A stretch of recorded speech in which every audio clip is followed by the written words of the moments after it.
Origami is like meditation. It quietens the mind and nurtures confidence and discipline. It's an ancient tradition. For hundreds of years, there was no written directions. Instructions were handed down from generation to generation, just like African folklore. I'm originally from Japan. I came to South Africa in 1992. When I came to South Africa and started teaching origami to more and more people, I realized that origami could help us develop our potentials.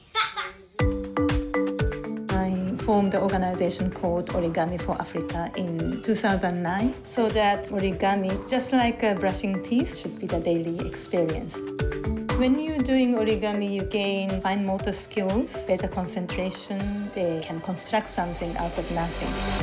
I feel happy when I see children smile with confidence. Important thing is to take it step by step, and our horizon will be widened.